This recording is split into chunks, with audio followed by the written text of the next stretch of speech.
My Thomas Story Library, Daisy. This is a story about Daisy the diesel rail car. She worked at my station while Thomas was being repaired. She was bossy and thought she always knew best, but she soon learnt not to be so bullyish. One day, when Thomas was being repaired, the Fat Controller brought Daisy to work at the station. "Look at me," she said to the passengers. "I'm highly sprung and right up to date. After travelling with me, you won't want to ride in Thomas's bumpy carriages again." The passengers climbed aboard and waited for Daisy to set off. Every morning, milk was collected from the farm and put on a wagon at the station. The wagon was coupled to Thomas's first train of the day, so he would take it to the dairy. That day, the milk wagon was waiting for Daisy. "I won't take that!" she said in horror. "Nonsense," said her driver. "Come on now, it won't take long." But Daisy refused to move. Daisy lied so she wouldn't have to take the wagon.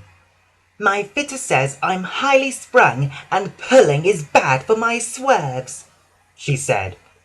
"I can't understand it," said a workman. "Whatever made the Fat Controller send us such a feeble—" "Feeble!" spluttered Daisy crossly. "Stop arguing!" cried the passengers. "We're late already!" Nothing Daisy's driver nor guard said would change her mind, so workmen moved the milk wagon, and Daisy went smugly away. "I made up a clever story," she chuckled to herself. Now I can do the jobs I want to do, and no more." When Toby came to the station, he was surprised to see the milk wagon there. "Daisy's left the milk," Percy said crossly. "Now I'll have to make a special journey with it, and I'm already late for the quarry." "Why don't I take the milk to the dairy, and you fetch my quarry trucks?" Toby said. "That way we can both save time." It was agreed, and both engines set off.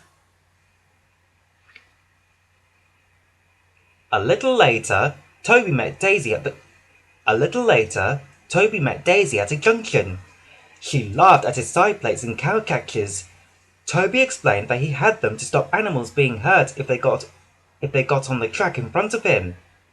"You're just scared," Daisy said rudely. "If I see an animal on the track, I'll toot and it will move." "I'm not scared," Toby replied calmly. "And they won't just move if you toot." "They will with me," said Daisy proudly. When Daisy reached the next station, a policeman waited for her to stop. "Champion the Bull is on the track," he said. "Please move him along to the farmer." "I'll show Toby how to manage animals," Daisy said to her driver. But she was about to be surprised. "Move on," tooted Daisy when she saw the bull, but Champion didn't move. After a while, he became curious and slowly walked towards Daisy. "Ooh," said Daisy nervously. "Look at his big horns. If I bump into them, he might hurt, himself." She quickly backed away and left. Meanwhile, Percy had picked up Toby's trucks. He was still grumpy about Daisy, so he was rude to the trucks. The trucks decided to teach him a lesson. When he pulled them over a big hill, they shoved him forward, sending him racing out of control. "Help!"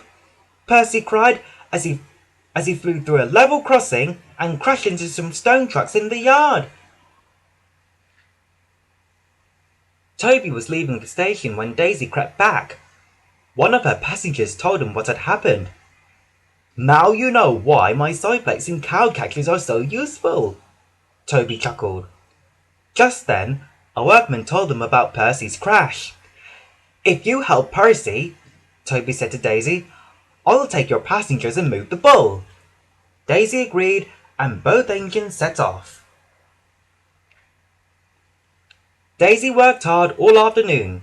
She moved all the stone trucks away from the track so the breakdown train could rescue Percy. The fat controller came to speak to Daisy. "I heard that you left the milk wagon," he said crossly.